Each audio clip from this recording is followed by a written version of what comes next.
Good evening, everyone. Welcome to Author Talk with Yaffa Santos. Yaffa is the author of the newly released book, Taste of Sage. And this book was released, when was it? May 19th? May 19th. Correct. And just to tell you a little bit more about the book, it is based on Lumi Santana, who is a chef with a gift of synesthesia. She can perceive a person's emotions just by tasting their cooking. Sort of like water for chocolate. Kind of. Kind of. It was an inspiration. Mm-hmm. Despite being raised by a single mother who taught her that dreams and true love were silly fairy tales, she decides to take a chance and puts her heart and savings into opening a fusion restaurant in Inwood, Manhattan. The restaurant offers a mix of Dominican cuisine she grew up with and other world cuisines that have been a source of culinary inspiration to her. When Lumi's eclectic venture fails, she is forced to take a position as a sous chef at a staid, traditional French restaurant in Midtown owned by Julien Dax, a celebrated chef known for his acid tongue as well as his brilliant smile. Lumi and Julien don't get along in the kitchen.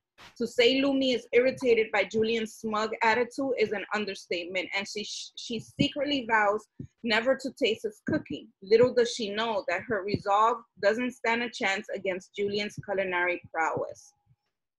As Julien produces one delectable dish after another, each one tempting Lumi with its overwhelming aromas and gorgeous presentation, she can no longer resist and samples one of his creation. She isn't prepared for the feelings that follow as she overcomes with intense emotion. She begins to crave his cooking throughout the day, which throws a curveball in her plan to save up enough money and move on as soon as possible. Plus, there's a matter of Esme, Julien's receptionist, who seems always to be nearby and watching her. As the attraction between Lumi and Julien simmers, Lumi experiences a tragedy that not only complicates her professional plans, but her love life as well. Clever, witty, and romantic, A Taste of Sage is sure to delight and entertain readers until the very last page. And Yaffa was born in New Jersey. A solo trip to the Dominican Republic in her teens changed her life to her Dominican heritage and sparked a passion for cooking and its singularly ability to bring people together. Yaffa is a graduate of Sarah Lawrence College, where she studied writing and visual arts. She is a member of the Romance Writers of America. She has lived in New York, Philadelphia, and Santo Domingo, and now lives in Florida with her family. Welcome, Yaffa. Thank you. I should add, Angie, I'm not a member of the Romance Writers of America anymore. Oh, they have a big racism. We have to get into that. Okay. Because now we want to know the chisme. But thank you for accepting our invitation, Yaffa. I know that we've been in contact because I have like 40 of your books that I should be shipping out this weekend. I have them all packed and all.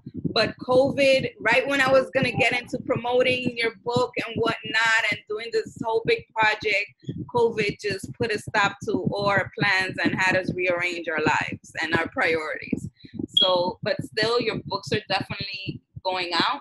People have been requesting them. So just to give you an update on what's happening with that.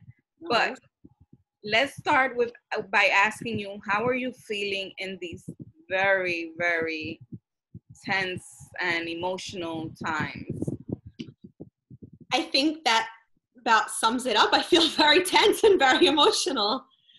I know I'm among many who feel that way, and I feel like it's impossible not to. It's impossible not to feel tense. It's not just the conversation coming up again about racism, about police brutality, about, don't trust the police. Like, there's so many aspects to it, things that, we've been told since we were younger that now come out, but also other people saying like, oh, hey guys, I guess racism exists, where you're like, what? Like, what? I've had people post things like that where I just don't know how to respond to that. Like, they're posting things from the news and saying like, wow, this means racism exists. And then other people posting like, I'm trying to figure out if I have white privilege or not, which is, I want to write them like, if you know, like, I'm going to put these 2 and 2 together. If you don't know if racism exists and you're trying to figure out if you have privilege, like, I'm going to save you 12 years of therapy. You got a whole lot of privilege if you don't know that. Oh my God, just recommend White Fragility for them to read. Okay. Okay. Read this. Here's the link to this book that you should read. Or, oh my God. So there's people that feel that now that it's being talked about in the news so much, now is when we should be paying attention, because I guess it's out in the open that this exists. Yeah, which is, I didn't know it wasn't in the open before, but white people don't experience it. So of course they live in a bubble. I thought they still knew what was going on, though, but I guess not. They absolutely do not. I've been surprised by a number of people who have told me that, or people from work, coworkers, that have said, yeah, you know, this thing is really making me realize that racism exists. And I better don't say anything, because that way I get so emotional that I don't want to. How is it for you to, I think yesterday, who was it? Oh, my boss yesterday announced that academia was shutting down. And she said it in such a way, you know how the music industry took a day off to reflect about racism and whatnot, and I think they did that last week. So yesterday was a day for academia to do that. So of course, all the people at my job who are research scientists who published journals and whatnot had to take the day off. But my boss said it in such a way, and I was just so irritated when we're solving the problem. In the manner that she said it, like, why do we need to shut everything down? You know, like she said it with she didn't say those words, but she said it in a way that this whole shutdown thing is really messing with her plans. And I'm like, well, guess what? You killing Black people is really messing with our plans of living really long lives. Right? Because she's a white woman. And then, you know, everyone in my office is Latino or Black. Like, we have 3 Puerto Ricans. I'm the only Dominican in my office. And then my supervisor is Black and is African American and Italian. And our boss is the only one that's white. So I'm like, for her to make that comment in an office that is predominantly Black people. Yeah. Really, like, and I said to her, you know, that's why I left my last job. Yeah, because you guys, I was like, you guys need to get it together, starting with Columbia University and NYU. And I went down a list, and she's like, yeah, I kind of see why you would say that about Columbia University. And such and such is getting a little bit better, but you know, I still don't think that we should shut down academia. And I'm like, you know what? I'm gonna just walk away from this conversation. Yeah. Because it's difficult when, you know, you gotta get a paycheck to cover your bills, but then you have to walk into work and deal with the ignorance. I mean, that's not my case every day, right? But in your case, like you said, that now you've discovered that your coworkers are realizing that they benefit from white privilege, or that they need to examine their own racial beliefs. It's just go to therapy. Like, that's not, we've been dealing with this for the last however so many years. Now we also have to like do the therapy for it. It's too much. And teach them, because they want us to teach them. Right? They don't want to do the work. They want us to sit down and have a conversation and explain it to them. And I'm like, no, you know, like I tell our writers group, Black women should not be doing the work for these people. Like, we're tired of doing the work for you. It's no, you go online. There's plenty of books out there, and do your research. Yeah, exactly. That's one way for people to try to kind of cut corners, is like, I could read a book, but let me just ask somebody, you know, does racism exist? Do I have white privilege? If you have to ask, you know, like, again, saving 10 years of therapy, if you have to ask if you have it or not. Bueno, let's get into your book. Sure, because I could go on about this for a while. Yeah, we're going to keep talking about it, but we're here for your book, and I want to give attention to your book, and I want people to go out there and purchase your book. So we're going to talk about it. Tell me why you decided to base your book in Inwood. Well, I lived there in my 20s. I lived off of Dykeman, Thayer Street. So Really? yeah, I had family that grew up on Thayer. Nine of Thayer. Okay, mine was 98 Thayer. Look at that. You see, I always say Dominicans are 1 degree of separation. You start talking to people and you find out, and before you know it, you find out you're related. Depends. I actually have a story about that, but I'll come back to that. So I lived there in my 20s, and one of the things, which is what happened to Lumi, is that she worked really hard to open this restaurant, and then, it didn't work out. And something that was really sad for me was when I was there was seeing that like these really creative places would come into business and wanting to keep them open, and just feeling like, like I can't buy enough of what they sell to keep this open. Like it was, and that was all New York really, but it affected me more like around Dykeman, because you feel like the people, you talk to them, you connect to them, you know people from the same campo. You're just like, they become like an extended family. So when you see them going out of business, it hurt me. Like I would still be thinking about it years later, and that's part of why I decided to. It was a way for me to kind of revisit the neighborhood. Even I couldn't go there physically because I was living far away, but it was a way for me to revisit mentally. Got it. Totally understand. And speaking of family, I know that you probably heard about the going-ons on Dykeman Street from last week. Mm-hmm. That had us trending on Twitter. Yes. In not a very positive light. No, and then there's the issue of people coming back on both sides, family saying, oh, I saw it on Twitter, and they're doing the right thing, and other people saying, I saw it on Twitter, and right. So there's the protecting of our businesses, and then is the way you go about doing it, right? Mm-hmm. Which didn't sit well with many people, because the youth that responded to the African American youth that came into the neighborhood didn't do it in a way that made us proud, mm-hmm. right? But then again, they're the youth, I'm pretty sure we have all done something, made mistakes when we were younger, done things that we reflect and say, I could have done that a whole lot better, Yeah. I'm pretty sure it's also a learning lesson for many of them. But that little 35-second video had us trending on Twitter. And it's because, people on Dykeman consider the restaurant owners and the small business owners family. And they're territorial about taking care of their family, right? So I totally understand why we will go out there and take care of our people and of our own. Because, what was it, 2 nights prior, looters swept away with Fordham Road, mm-hmm. right? And we definitely did not want to see that in our uptown neighborhoods that is mostly comprised of low income people who are head of their households, who can't afford to, spend money on reparations or whatnot. Right.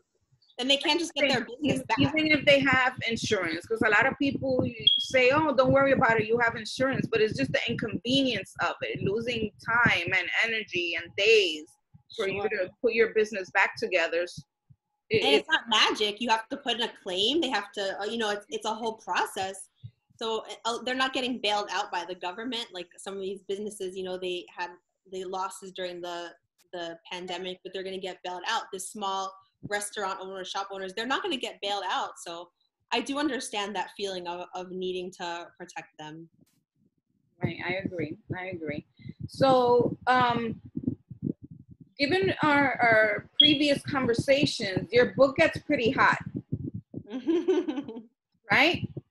And I know you've also mentioned that your family did not know how hot your book gets. Do they know now?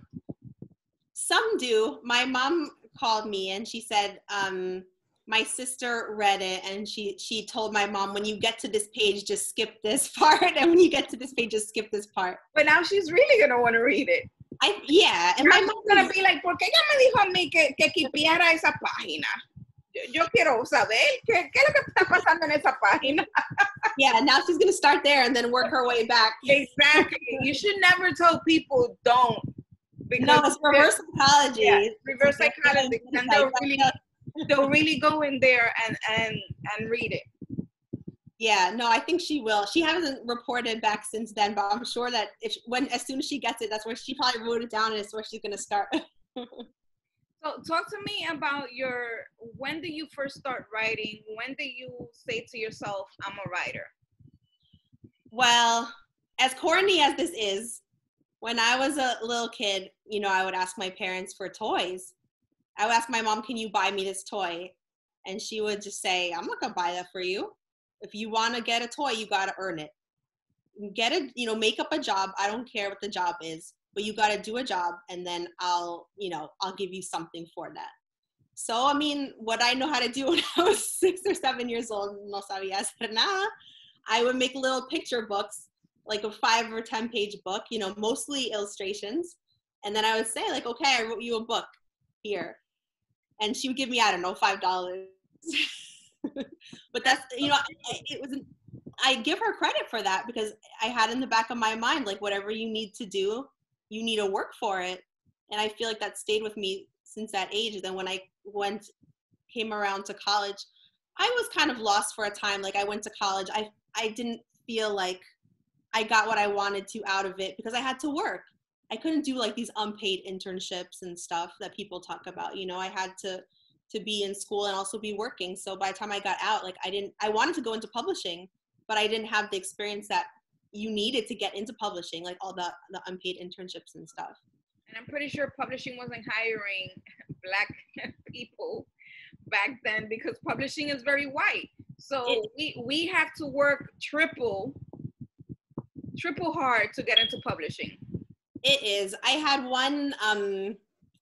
one interview at a publishing business, which was, at the time, my husband and I, we had like we were trying to do like a little business in Santo Domingo with family, which was like perilla. It was like limestone. Like they were like crushing the limestone. So for some reason I told this guy at the interview, and he's like, oh, so if you have a business in another country, why do you want to work here? And I was kind of like, this is publishing. That's not publishing. It's limestone. Wow. So I never interviewed after that. I was a little bit like, I don't like this. I don't like the attitude. So I felt a little lost. I got away from writing. And then when I was in my late 20s, I moved to Santo Domingo for a few years. And I think just being like, because at the beginning I lived kind of out in the campo, and I think just like the, needing something to keep busy mentally, I decided I'm going to start again. I wrote one book before this one that was based in Santo Domingo, but it became like too personal. Like it was like almost like a therapy book, like talking about therapy. So I decided to like, okay, I'm just going to put it on the side, because that's the one I wanted to. So you have a memoir. Kind of, but it was like a fictional, it got too confusing. So I said, I can't, because I wanted to write fiction, but then I also wanted to draw on these experiences. A lot of our fiction books draw on our personal experiences. They do. I mean, for this one, it was more like I wanted it to be something that was separate from my life, so that I could be more creative, because I found with the first one that's where I got stuck, when it was trying to like channel things that I went through. And a lot of it was, this was back in 2011, 2012, but a lot of it was about being an Afro-descendant person in a white community, and like the bullying, which now all of a sudden that's a real. We definitely need that book, Yaffa. Well, I'll have to go back to yourself, Yaffa. Stop.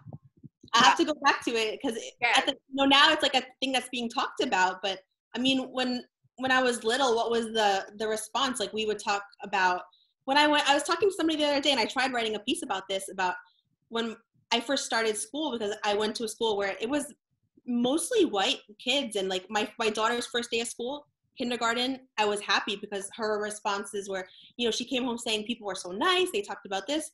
I compared it to mine, my first day at kindergarten, people saying, why are you here? you can't be here, you're Black. And then as a Dominican person, having my mom tell me like, oh, well, you know, they're off base, you're not Black, but if you were, that would be fine. And that's, what the hell? Because my mom won't. Fusion. Yeah, it's just a big, what the hell moment. Like, and my mom still, like, that's a very hard topic. Like, she doesn't recognize herself as an Afro-Dominican woman. And to even have that conversation with her is like una pelea segura. You have to be ready to be, because she's not having it. Wow. So you should, does your mother speak English? Yeah. So you should sit down with her and watch the Brujas of Brooklyn IGTV that they did, their videos. I could try. We'll see how it goes.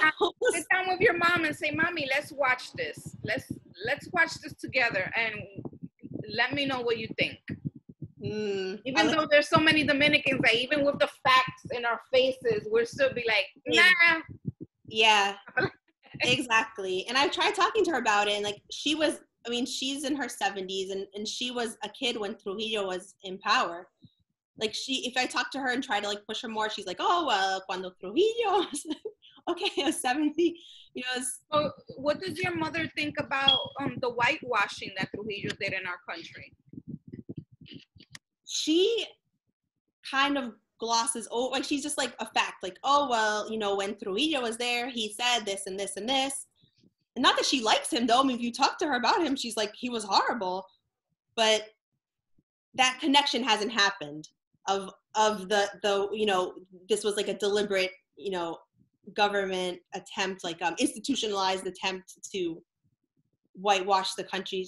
I don't think that she would be angry even now if she knew that I was talking about her denial of being an Afro-Dominican woman. Of course, because, you know, we don't, our elders don't like us to share those things. Yeah, yeah. Keep those things in our home. Y ya.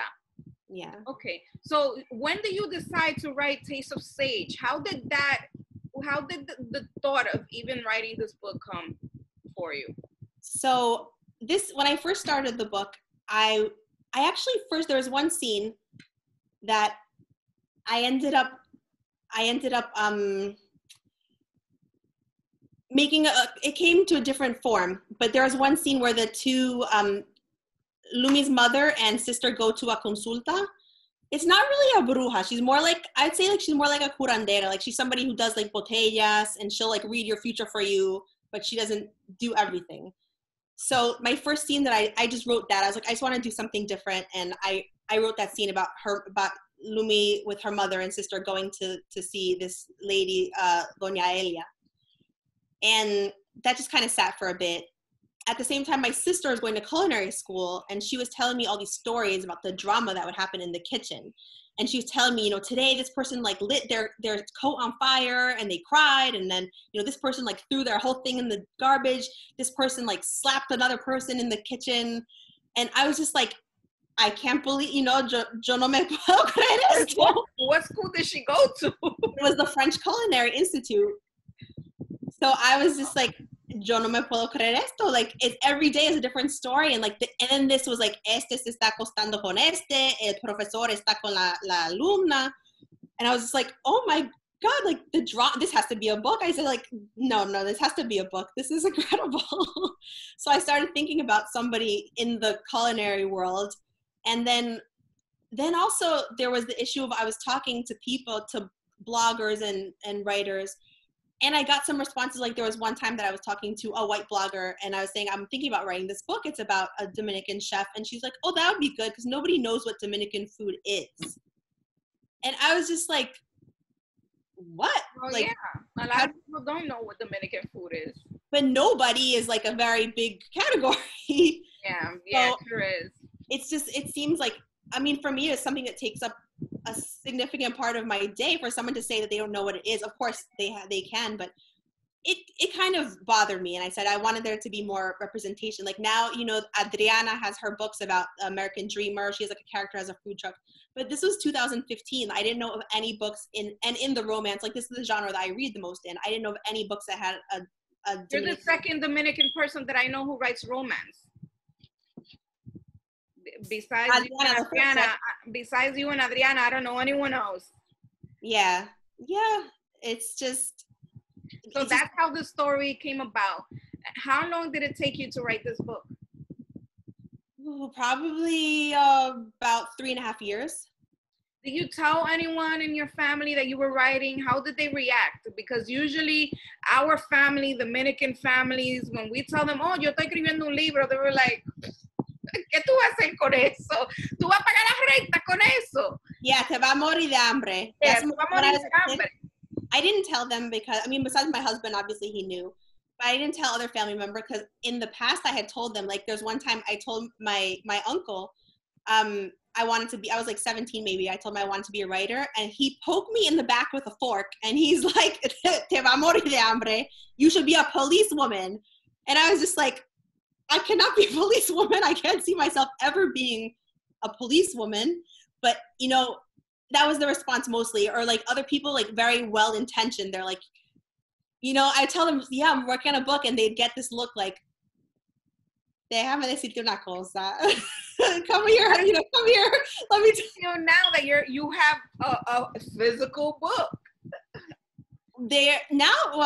That's how, now they're supportive, because now they're like, oh, that's what that was for. Ahora le dicen a todo el mundo, mi prima tiene un libro, mi hija escribió un libro, mi sobrina escribió un libro, right? Now they're proud and they're sharing with everybody, right? Mm-hmm. Now they're supportive because now they see, like, also I think when you tell them, they don't necessarily think you're going to do it. So they're like, okay, you know, vamos a ver. But now that I have an actual book, they're like, oh, you know, y muchísima gente preguntándome que cuando lo voy a traducir a español. So those are the ones that are going to be reading and be scandalized when they find out, like, oh, that's what it said. Uh-oh. So you were published by Harper. How did that happen? Did you have a literary agent? Did you find how? And if you had a literary agent, walk us through the process of you finding a literary agent and then getting your book purchased by Harper. I did my query letter for about 2 years unsuccessfully. 2 years you queried? Yeah. I mean, wow. Of course, like I was crazy. And the truth is that I started querying before I was really done. Like I had a first draft and I was like, oh my God, I'm done. But, you know, I wasn't really done. So that's probably why I spent so long. So I started, you know, as soon as I had like edited the first draft. But yeah, I queried for about 2 years unsuccessfully. So many times I was just like, I think I should just stop. Like, I think this is just not going to happen. But yeah, I did it I kept sending my letter I started in 2017 and then 2019, I decided to query an agent that was in Spain because I'd only been querying in this country, but somebody told me about this agent. So I sent her my letter and then that's how we connected. And then she brought the book to the London Book Fair, I want to say, the London Book Fair. And then that's how she connected with Amber, who's my editor, who is a Black woman that also works at Harper. Oh, so wow. I had to go to Spain and come back connected to a publisher. And yeah, that's ridiculous, Yaffa. Well, así fue que Dios lo quiso, I guess. Had you queried Harper? Well, I didn't query them directly because I was just querying the agents. Okay, I had gone to agents, so I didn't go directly to any publisher, except for there's one called Karina that I queried directly, and that was just a straight up no. So I hadn't gone otherwise directly to a publisher. Wow. And it's how do I say this? It's disheartening to know that we have to go through a literary agent, right? And if the literary agents don't believe in our stories, they won't fight for us. They won't. Yeah, you have to find the person that does believe in the story and will fight for you, because I think that's why so many knows, because they didn't believe in it until. How much research did you do on the literary agents? Did you look up books that they have published? Yeah. The type of stories that they represented? Yes, I went to this site that's called Manuscript Wishlist, and it has a listing of agents from A to Z, and for every agent it has what books they published and then what genre they're looking to acquire in. Oh, there you go for all the writers listening in. I'll put it in the notes. in the chat. It's manuscript wish list. And I do think that the whiteness of publishing has an effect, because for me, one of the comments that I got the most was, the writing was fine, but I couldn't connect with your character. White people can never connect. Yeah, when is it you can't connect with the character? When you don't see yourself in that character. So I kind of thought that to myself. I could just see a white person say, "What's Dominican food?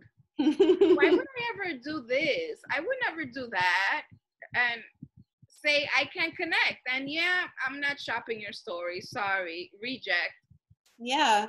I think that, part of connecting with an agent in Spain is I think that they see things differently. I think that, of course, there's racism in Spain. In Santo Domingo, the Spanish are famous for being racist. But sorry to say, but I think it's different. I think that there's not that focus of I need to look like you. I need to see myself in you. Otherwise, there's no. Did you query the in Spain in English? I did, because they put out their submission call in English, so I wrote to them in English. Got it. That's wonderful, but it's such a shame that you had to go through Spain to come back to the U and end up in the U.S. Which is right, because it's not published in Spain; it's only published here. Right. Wow. Okay. So Harper decided to publish you. How was that experience with Harper? How has that been? It's my first time publishing with traditional publishers. So I have nothing to compare it to, but it's been good. With the editing process, we went back and forth a lot, and that was, you're never done. I continually thought we did 25 drafts. I think it should be good. And then they'd come back and no, this needs to be fixed. There was things that they didn't know, that I had to correct them. For example, there's one part where Lumi says, I think that she is asked to make a fruit dessert, and she makes a tomato dessert. So she writes, I'm going to make a tomato dessert. Let me find out if Mr. 3 Stars doesn't know a tomato is a fruit. They kept sending that back to me and saying, let me find out if he doesn't know it's a fruit. And I kept having to correct them, no, it's supposed to be, let me find out he doesn't know it's a fruit. That's how we talk. Yeah, there's things I had to say, no, you need to stop correcting this. This is how it's supposed to be. It's not a mistake. It's intentional. But since they don't know, they didn't realize. Aye.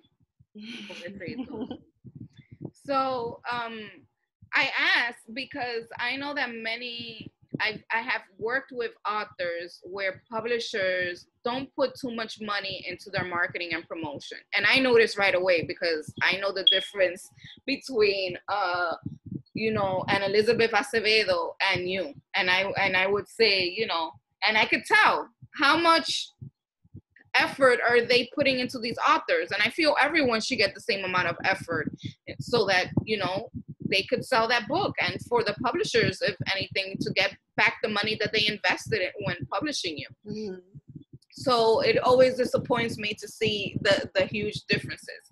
And I know that when we first got on this call, we mentioned the Twitter hashtag publishing paid me, mm-hmm. where all these authors last week were actually revealing the amount they were receiving for their book advances.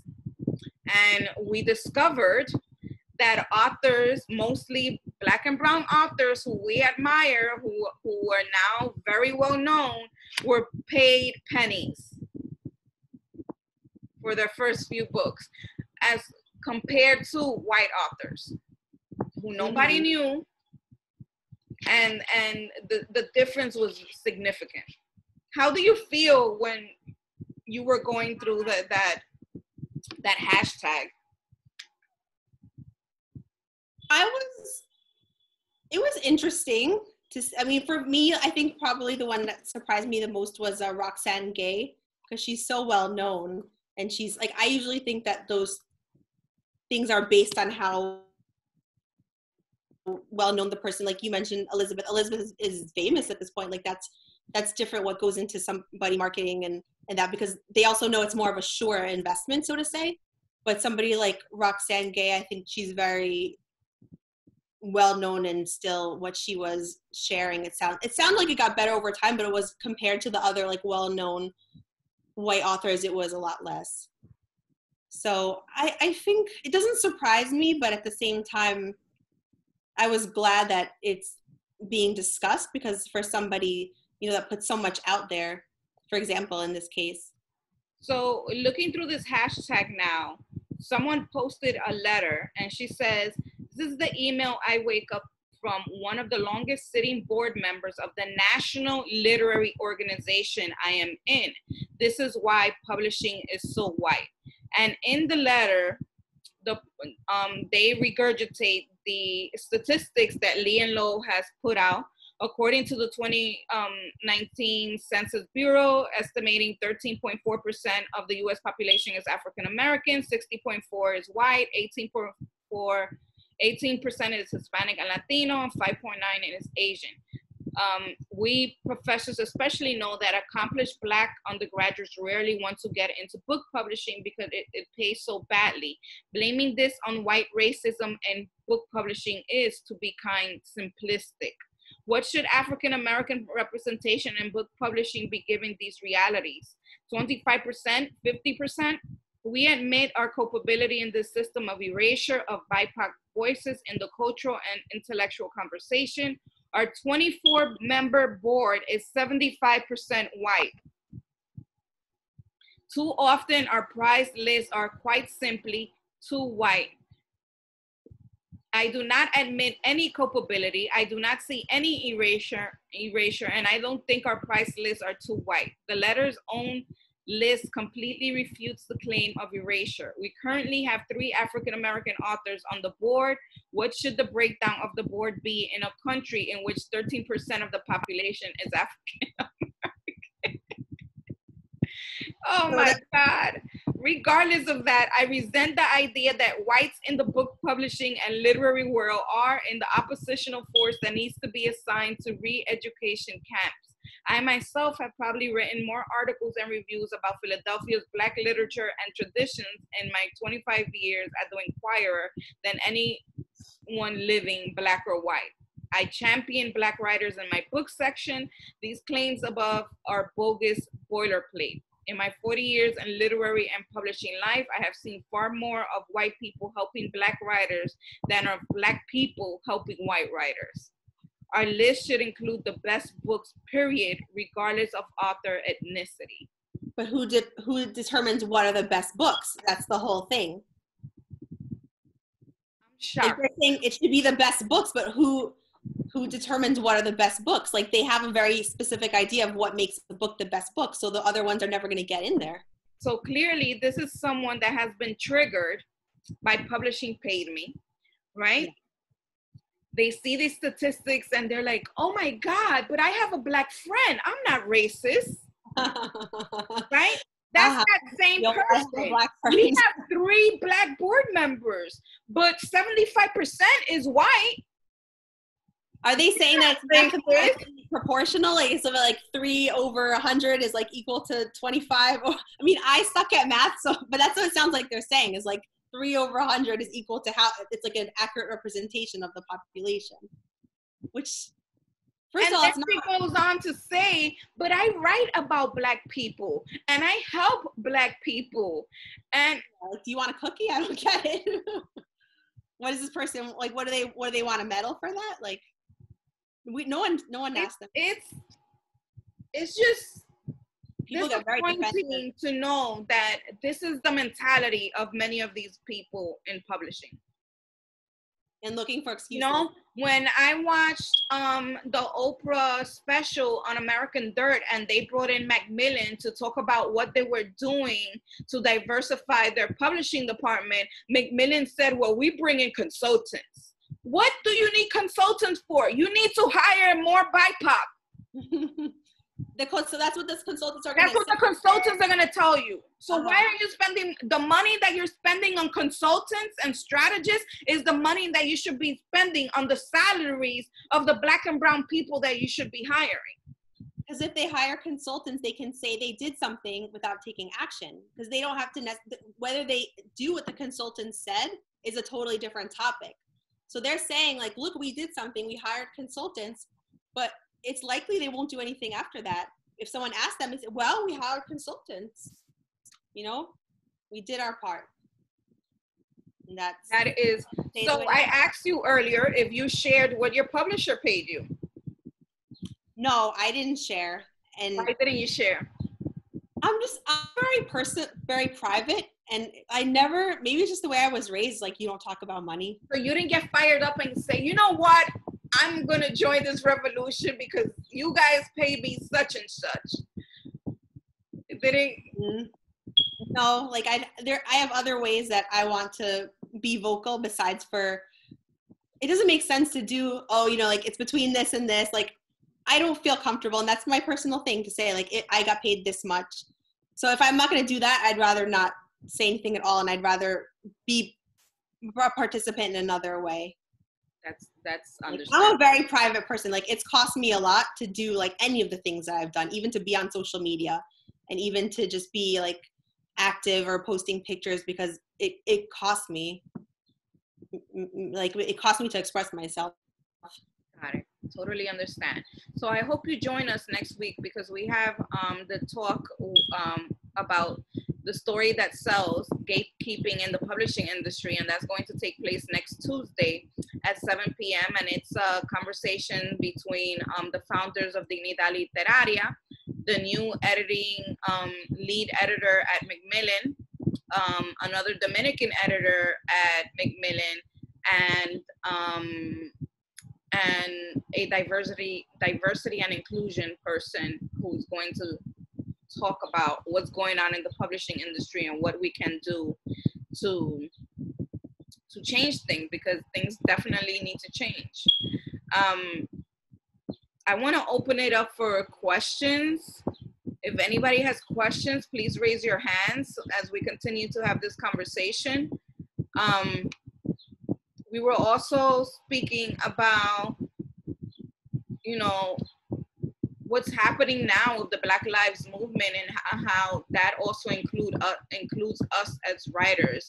And what are we doing as writers to join this movement? Is there anything specific that you could, you know, I mean, just you being an Afro-Dominican and publishing is a slap in the face for many people. Here's my story, you know,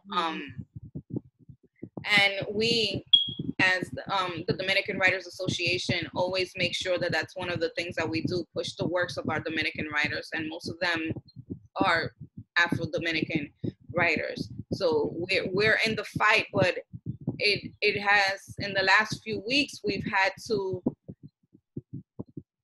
be very intentional about sharing information with people and letting them know that this is our fight too. Mm-hmm. And we've had comments from people that are like, oh, now you're Black. Or I've had people call me anti-Black, and I just laugh. To me, that's just hilarious. But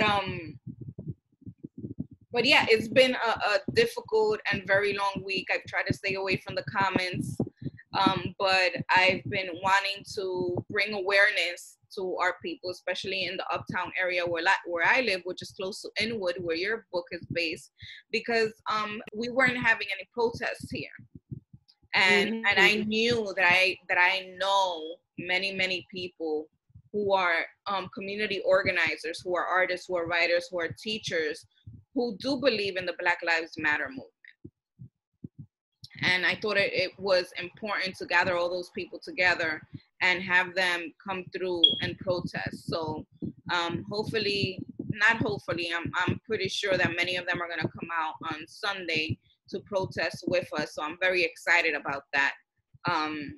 People, I think our content has been resonating with people, and certain things that we have been posting has been allowing them to think of things in a different light, right?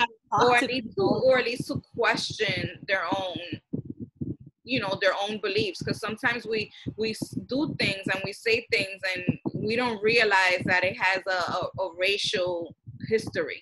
Like my mom, a cada rato, you know, if my mom sees me now, she'll be like, "Tú no te vas a peinar?" And it's because of my curly hair, right? Yeah. But she doesn't know that her making that comment is a microaggression, and that comes from racism. All of this. Yeah, my mom is the same. If people have said to me, oh, or to my mom, oh, your daughter has really nice curls. She's really nice curly hair. She'll be like, it's not curly, it's wavy. Or she has really nice black hair. Wow. It's not black, it's dark brown. Like, she has to tell them it's not black. Wow. And like, it's something that, yeah, like I feel that growing up, my mom would always, I was probably like my daughter's age when she's like, don't you want me to start blow drying your hair? You know, and my daughter is 6. You know, I was like, what's a blow dryer? But she would always say, like, you know, peínate para que no parezca, tú pareces una abandonada. If you don't peínate para que no parezca una abandonada. And that, like, abandonada was just, I wash my hair and I'm going out. I could see that because I internalized that a lot. And when I was growing up, I never used my curly hair. I could tell you that I went natural like 5 years ago. Mm-hmm. And now, if I blow dry my hair, I can't stand it. The next day, I'm back to my curly hair. But when I was growing up, you know, I internalized that me having curly hair wasn't seen in a good manner. Que, like you said, se veía abandonada, parecía una loca, que si yo no me iba a peinar, que esto que lo otro. Mi mamá me empezó a desrizar, right? So she started relaxing my hair at 8 years old. I remember I had like a burn in my scalp, which grew because now I have my baby hair here. But I remember one time getting burned by a relaxer when I was a little girl, and up until, you know, when I was 18 or whatnot, every time I would go to a hair salon, they would say you need to relax your hair because your curls are just too tight. Mm-hmm. Right?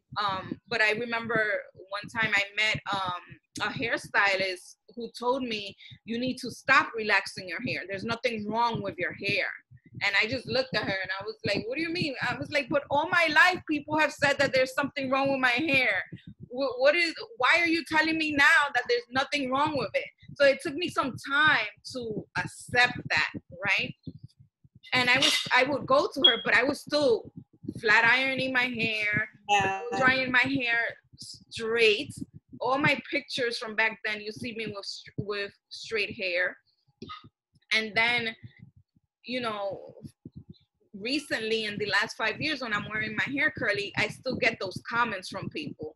And even when I go to work, people are looking at me like, you couldn't comb your hair today? I remember when I used to work in Colombia, people were like, oh, you permed your hair? And I'm like, no, I didn't perm my hair. This is my natural hair. Like, they will make all these comments, and I'm just like, oh my God. Yeah. Like, here we go again. Like, you know, like you're getting dressed in the morning and you wear your hair a certain way, and you know that as soon as you step outside or that you step into a certain establishment, people are going to start questioning the way you look. Yeah. And it's like you got to mentally prepare to deal with those comments. Yeah. And every space has its own comments. Like, I feel going into a white space, it's, you know, it's hair. Going into family space, it's tuta gorda. You haven't seen that. That's the one that I mentally prepare myself for like, you know, weeks. Like, I'm going to go there. It doesn't matter, because I realized it doesn't matter what I look like, actually.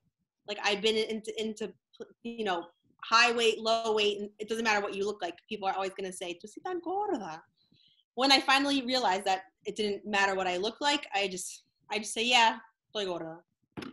I have nothing more to say about that. I mean, this comes from very deep internalized racism that we carry as Dominicans, and it's passed on from one generation to another. It's to the point now that people do it and they don't know where it comes from because it's normalized. Yeah, they don't. So when you tell people, do you know that this comes from this? They'll be like, what are you talking about? You know, because still in DR, there are people who can't have a professional job if they don't have straight hair. Yeah, I have friends I've gone to interviews in Santo Domingo that they said, okay, you got the job on the condition that you fix so your there's I think there's like the employer's handbook requires that you wear your uniform and that women have to straighten their hair, and if you're a man, your hair needs to be cut to a certain level. Mm-hmm. And you they say can't go anywhere with your afro. Yeah. And this is for professional spaces. And they don't say you need to straighten your hair. They just say you got to fix your hair. So there's also like the implication that if you're just leaving your hair natural, it needs to be fixed. So that's hurtful. Right. But I struggle with that too, because I realize that's internalized. Like, it's a process, you know, it's a process. Like one comment that I got is that, oh, you look like two different people. Like, you know, going one day with straight hair, go another day with curly hair, and people say, oh, like, you know, you look like two different people. I know what they're saying. They're saying, you know, when you straighten your hair, you look whiter, and when you leave your hair curly, you look blacker. Yeah. And more presentable, more palatable. Yeah, but I struggle with feeling like when my hair is straighter, I feel more used to it because that's what I've been doing for whatever time. And when it's curly, feeling like, you know, like there's a voice in the back of my head, like, you know, no te va a peinar. How do you have these conversations with your family? We just do, but usually they end up being arguments.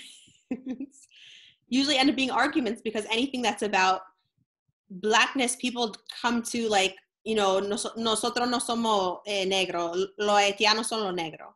Where it's like, it doesn't have to be all, I guess my point that I want to make, which seems to sometimes get across, not other times not, is that it doesn't have to be one or the other. Because people right away will come and say, no, like we're mixed, we're Spanish, we're Indigena, we're, you know, maybe some African mixed in there. Like that's what my mom would say when we were kids. You know, we are Spanish, some indigenous, maybe African. You know, I did Ancestry DNA. Mine said I was 22% West African. So that's something that's like, that's meaningful. That's a meaningful percentage. That means like it probably comes out to one grandparent. Which DNA test did you do? I did both. I did Ancestry DNA and I did 23andMe. I just purchased those yesterday. I'm very excited to do this. It's cool. Super excited to do this. Yeah, it's cool. For the past 2 years, I've been meaning to, and I just keep putting it off for whatever reason. But I also have been speaking to friends and mentioning to them that I've been wanting to grab a group of people to take these tests, right? Mm-hmm. And to share their experiences, because a lot of people don't identify as Black and they're in complete denial. I had someone yesterday who posted, you know, I posted that the Ancestry.com is on sale right now for $59, so people should go purchase it now. 23andMe is still $99. But they put specials sometimes. If you keep checking, they put specials. Yeah. And I think Ancestry.com has a Father's Day special, so go get your daddy a DNA test. I was just laughing at that because it always reminds me of the TV show, Is This Your Father, Maury? And I see people too where they're like, I don't want to take the DNA test because they're like, you know, you say like, oh, do you want to take a DNA test? And they're like, no, I don't want to find out. A lot of people are afraid of taking DNA tests because of the depository. Like they don't know who is going to have access to these things. But to me, I'm just like, people have access to all my stuff. They have anyway. They have. I don't think anything is private in this no, world. I really don't. I don't think so. But yeah, I'm really excited to find out. I know that my great grandmother on my father's side was a French Black woman. And my grandmother was a very dark Dominican woman on my dad's side. And I am like super curious. And I believe that my mother's side has more from Spain than my father's side. But I'm very excited to figure out what my results are. So I'm just inviting people who have taken the results to write us an essay and let us know how those results impacted your Dominican identity, because I really want to know. So in our comments, there's someone who said their Liana Juvisa said that her results were 24% Black. Yeah, I agree. And she said that it helped facilitate the convo with my family. So Yaffa, what you need to do is... No te crean. I got my mom a DNA test. Did she take it? She took it, and then when people asked her, like, so what'd you get? They're like, oh, you know, I got like this % Spanish, this % French. Right. And so what were her results, her African results? She was like 38% African. O sea, más que tú. Sí. So your mom is blacker than you. She is. Si tú no ves junta, te da cuenta. Like, you can see it. But she wants to stick to whatever percentage of Spanish came up. Yeah, we have in Santo Domingo. My tío also had like an album. It's an album of like the ancestors. So it has like 20 pages, right? And it's one white man on the front. We were saying that the reason he put the white man on the front is because he's the only one in the whole book. But they put them in the front, like, oh, this is my ancestor. Like, that's their mentality. It's like, oh, like, let me put this one in the front because this is the one that I want to talk about. So, ladies, I want you to share your cameras and have this conversation with Yaffa about the DNA test, because I see you ladies are very chatty in the chat room. So please show your face if you can, because I want to know what your experience has been with your DNA test. So Juvie, you took a DNA test. Let us know which one you took.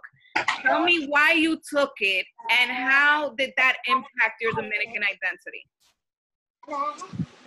So I did 23andMe, and I actually did it, I think it was last year, maybe possibly even 2 years ago.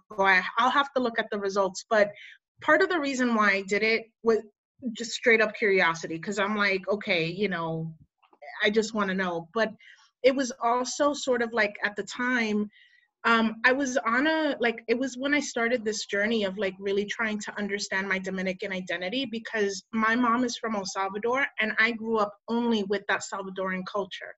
And so it made me really sad, because I'm like, someone said to me once, you only ever say that you're half Dominican. You never say that you're Dominican. And that really like got me. And so I was like, yeah. And so then I, started to kind of like look into it. And then that was sort of like the driving factor. And I spent a lot of time with my maternal grandmother, who looks very native. Like, she looks indigenous, like, right? Like, I'm going to quote that, right? Like, if we had to label it. So your mother's side, your grandmother from your mother's side? From my mother's side. And so, but she won't say or admit that she has native ancestry. And I'm like, lady, what are you talking about? And she, and I'm like, hello. And it's so in her face, and she still denies. So in her face. Yeah. And so for me, it was just kind of like trying to dig deeper in that area. But then also like from my from my dad's side, right? Like, it's such a mixed bag. And like my grandfather was white, like, and blue eyes, right? And so he's like, oh, mi papá era de sangre azul, and all this other, and I'm like, what does that mean? And so yeah, like very royal and regal, and because he was white, right? And so my grandfather was half Spaniard. So it kind of like made me really want to learn more about it, and it really kind of like helped me navigate, also because like many Dominicans, right, I never grew up, in my household, we never said, oh yeah, like, you're Afro-Latina, or you're Black Dominican, and like that was never spoken about. And there was a lot of anti-Haitian sentiment within my family. So, and that's always bothered me since I was a very little girl, right? So I took it, yeah, and the results were crazy. It's like 22% Native American, but like without tribal affiliation, obviously. It's like from Central and South America. And then like 24%, I think it's West African. I have to look again. And then, so you're blacker than more Black than indigenous. Yeah. And so it was super eye-opening, and it allowed me to kind of really have a conversation with both of my parents, about embracing, like, stop embracing this kind of like colonizer mentality and saying like, oh, nosotros somos blanco. I'm like, you're not white. You're not white. My son is very fair skinned, but very, very curly hair. You guys have seen pictures of him. And so like, they'll be like, oh no, cuando tú le cortas el pelo, eso se le arregla. So all those traits have come out in your son? And my son, so he's very fair skinned. They call him Rubio. He has very light hair, but but his hair is curly. And so I'm like, ¿de dónde viene ese pelo then? Right? Like if we don't have African, if we don't have Black in us, where is that coming from then? So don't start.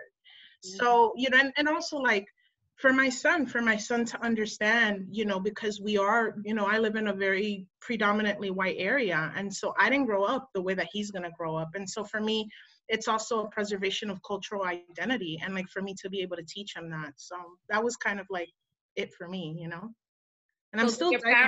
How did your parents receive the news? So my dad was like, yo no soy africano. And I'm like, papi, it says right here that like 3 grandparents ago, it was like someone from the Nigeria, like from the area of Nigeria, like what are you talking about, And then my mom's like, no, nosotros somos blanco. And I'm like, Mom, stop.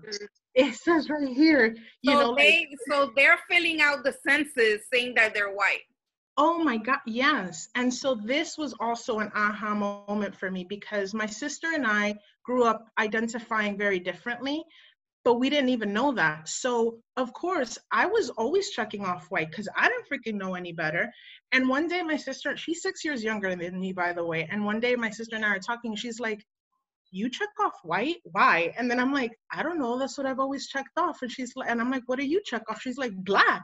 I'm Black Dominican. And I was like, oh my, and so it was like so fascinating. And so we've had these conversations with my parents recently because I'm like, fill out the census. And I tell my mom, and my mom will sometimes like put these avatars, like the emoji stickers and stuff, and it's like a white woman with blonde hair. And I'm like, you're not white. Like, so we laugh, but I'm like, it's a lot of unlearning that has to happen. It's a lot of energy, girl. It's a lot of energy. Yeah, it's exhausting sometimes. It is. So Annabelle, what was your experience? Oh, so I had wanted, like you said, I wanted to do ancestry. I did ancestry. I wanted to do it for the longest. And then like last Christmas, my husband gave it to me as a present, because you want to do it and then you never prioritize it. So I was like, okay, let me see. It might be some French in there. I was like, like excited. I was like, what's going to be in there?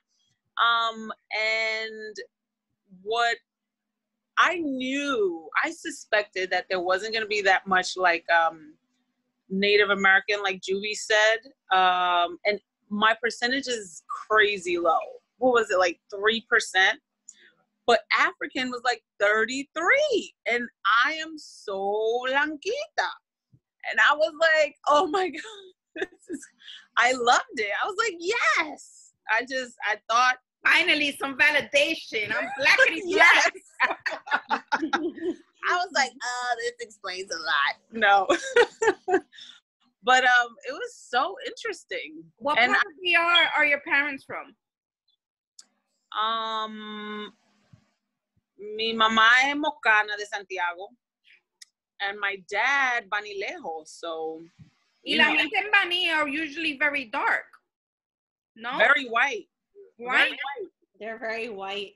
Yeah, so much. San Pedro de Macorís, que son muy oscuros. De San Pedro. Mm-hmm. San Francisco. So it was interesting. And I know my dad's mother, she had passed away. I was told was from, like, directly from Spain, but I don't know how much that is true. But I wasn't checking for Spain. You know what I'm saying? Like, I was, like, checking for Africa. I was like, let me see what my percentage, that's what I was excited to find out. That's what I felt like, that's what our roots are. Thank you for sharing. I mean, we're mixed. We got but that's what I wanted to know specifically from me. And now your kids are even blacker because your husband is African-American, right? That's right. So, and you've seen them, I think, right? Or pictures. They don't look like me. They someone I need though. And I'm like, this explains it. Like, I don't. Right. Yeah. What about you, Liana? Thank you for sharing, Annabelle. So I used 23andMe because I wanted to get they have like one where you could pick like, oh my God, about medical stuff. Like it'll tell you like what you're expecting. So I got that one. And then they had a sale or whatever. So I was like, all right, I'm done. Like, I'll just do this one. But my results, I was kind of upset. So my sister had done Ancestry a while ago, but obviously if you're not like identical twins, your DNA is different. So you might get like more of something and whatever. So I was just going off of her DNA, and she had gotten like 17% Italian, like weird things. And I'm like, okay, cool. And I'm like, oh great, we're Italian. Like that explains why we have like so hairy arms and stuff. And then I did it, and I don't have any Italian whatsoever. But mine came out really white. Shocker, right? Like you wouldn't tell by my complexion that I have white in me, but mine came out, I have it here in front of me. Mine came out 55% Southern European, which is mainly Spain. Wow. Like, that's yeah, high. it came out 14.4% Sub-Saharan African. And I was upset. I wanted more percentage. Yeah. Liana was sending the results. Like me, I was like, yeah. I'm like, The yo, I'm results black. came out wrong. Do it again. I'm black. I want a redo. Exactly. I was like, nah, it's not right. And then this mainly came about because I was talking with my friend who's Mexican, and she was like, that a lot of her family had done it, and they had very high percentage of Native American, which makes sense from Mexico. And I was like, whoa, my grandma from like my dad's side, she looks so Native American. Like this lady, I want her to do it before she like passes away, because she's like older now, because it will probably come out like really crazy high amount of Get her the test and have her do it. Yeah, she's in DR now, so I'm gonna have to like fly my ass over there. But she looks like so Native American, and I was like, my Native Americanness must be really high. And I was so mad. It's only 8.5%. I was like, whatever, this test is bogus.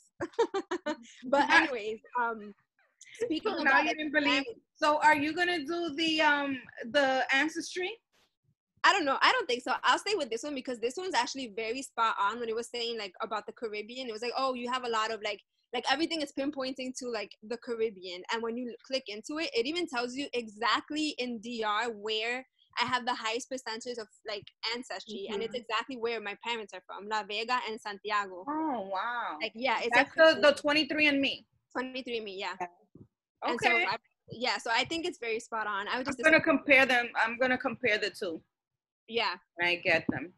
But my mom, when I was talking to her about it, she literally sent me a text message, and she was like, tú estás loca, tú eres mi hija y ya. Because I was telling her, like, we have African and we have this. And she was like, are you crazy? Like, stop with all that foolishness. I was like, okay, but that's like. You show her the results?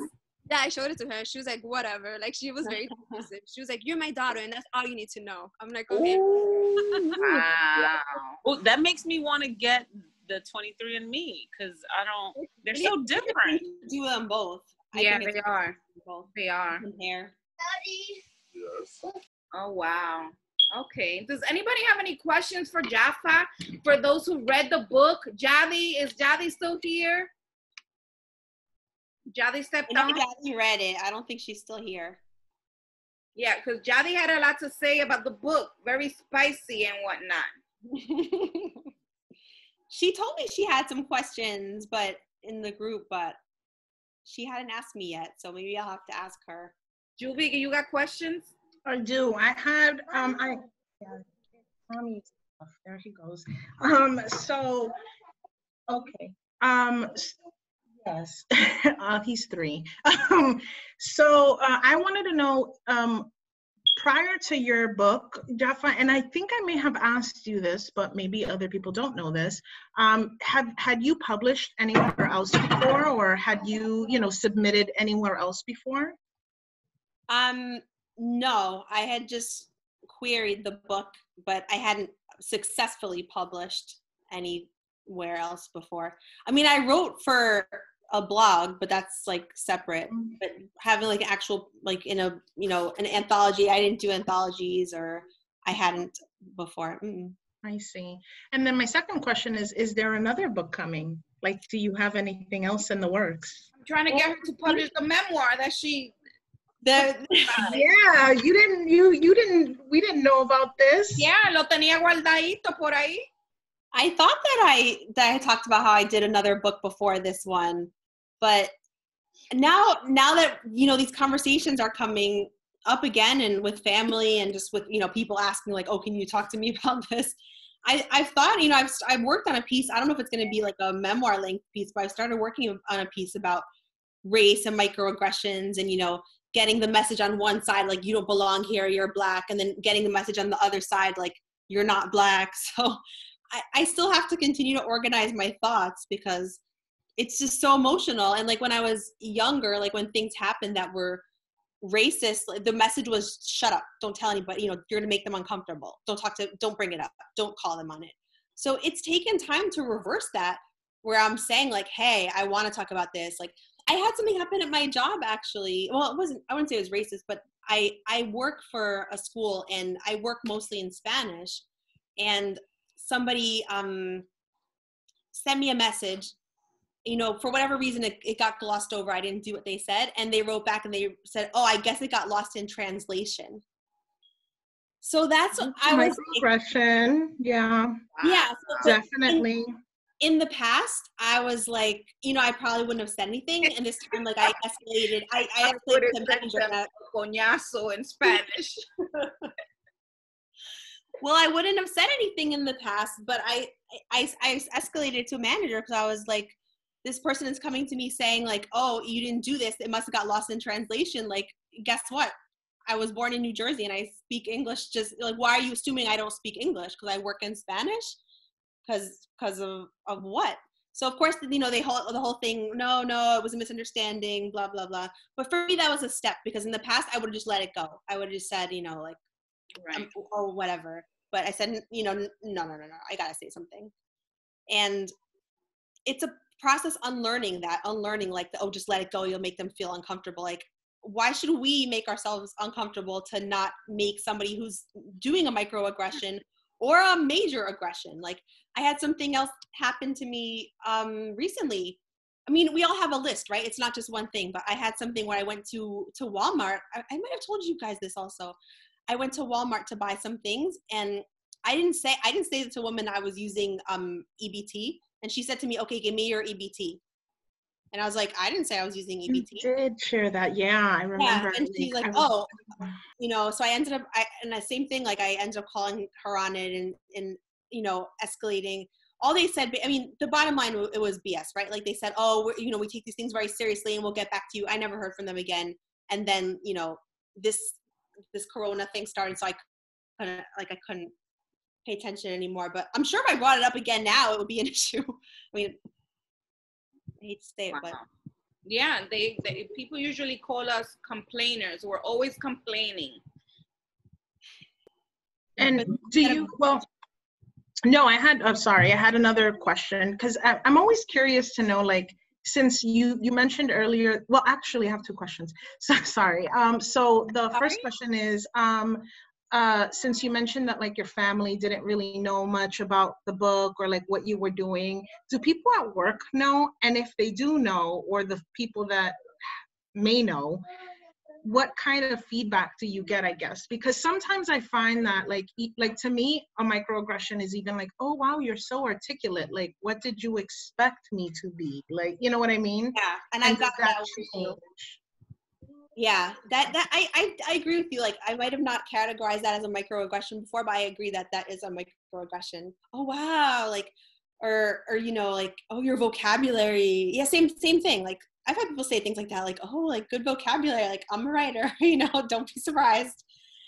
But at work, honestly, I didn't like talk about it at work until it was published, because first of all, I work from home. Like, it's not something where I'm going to be like jabbering people to be like, hey, I'm writing a book.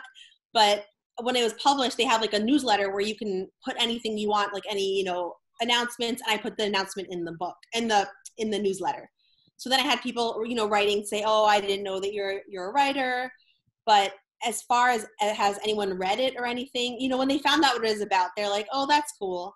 But if someone's going to read it and come back, like, I mean, we're all adults. If they come back and say something, then I think I'll just say, like, you know, if there's anything that surprised you in there, like, you've been living life wrong so far.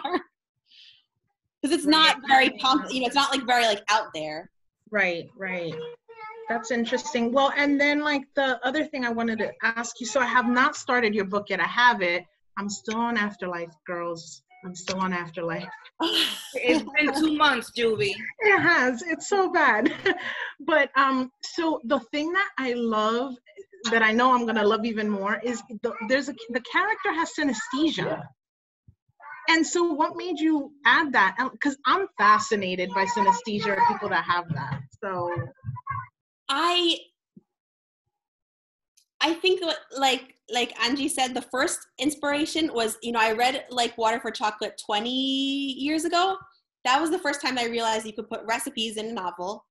And then the main character of that book, but I think hers was the opposite. She cooked something to make other people feel like whatever she cooked would make the other person feel something else. Whatever she was feeling would taste it in the food. So I think that stayed with me. And then I read something that was about Pero la diferencia es que la comida que ella cocina la pone caliente. La comida que él cocina la pone a ella caliente. Yeah, but the other one wasn't in like Water for Chocolate. There was also one where Tita made a meal and all the people were like looking at their pareja and they're like, we gotta go home now, So it was kind of the same thing. But my point with that was like, this was a person that she didn't assume that she was attracted, or she wasn't thinking she would be attracted to. Like, she wouldn't have known if it was not for the food, because it wasn't someone she would be interested in otherwise. And I had been reading a book that was about different sense perception. Like, I like a lot of stuff. It was called The Sixth Sense. And it was just about like different ways, like clairaudience is like you can hear things besides for what's, being projected. Clairvoyance, obviously is like being able to, it's like like Walter Mercado, like you can see the future. But one of the ones that was mentioned was being able to taste something, or it was alluded to at least. And then at the same time, my son is on the autism spectrum, and he would say things like he would taste something and he would say like, oh, this tastes angry. Or he would hear a song and he would say to me like, this song is purple. And at first I would just think like, me está hablando tontería. But then I was thinking, wait a minute, what if that's something that exists, but I'm just not attuned to it because my senses are closed off. Yeah. I may have been at one time when I was more. Kids on the spectrum, their senses are heightened. Mm-hmm. So I started to think about that. I said, like, from a young age, if I told my parents anything that was like outside of the norm, they probably would just say like the same thing, like son tonteria. There's nothing besides the five senses. But he hasn't been through that yet, or he hadn't been through that at that time, or I hope he still hasn't, but he knows what other kids think is weird, so he doesn't make those comments as much as more. Right. But at the time he would say things like, this song is orange, this song is purple, this pizza tastes angry. And I just started to think like, what else is there that we could know that we're just not attuned to? And that's how I got thinking about it more. That's pretty cool. It's really interesting. Yeah. We all need more time to read more books. Yes, definitely. Does anybody else have any more questions before we end the conversation with Yaffa? Stay safe in Florida, girl. Florida is crazy. Florida is crazy. It's a lot. I heard this is where they're thinking of having their Republican National Convention. Well, he's also having it in Tulsa, and Tulsa is known for that huge massacre. And it's, girl, I try not to watch the news. And on Juneteenth. I try not to watch the news because I'll just be pissed off 24/7. Yeah. They happen automatically. You start watching them. All right. Well, thank you so much, Yaffa. Thank you for joining us tonight. Everyone, please go out and thank you, everybody. buy Taste of Sage. I'm shipping a bunch of them this weekend, but I still have like 10 left. So if you don't have a book, do let me know. Once again, thank you so much for joining us tonight. Everybody, please take care. Go out and protest, or protest from your home. Okay? Have a good night, everybody. Good night. Thank you. Thank you, Angie, for having me. No problem. Bye.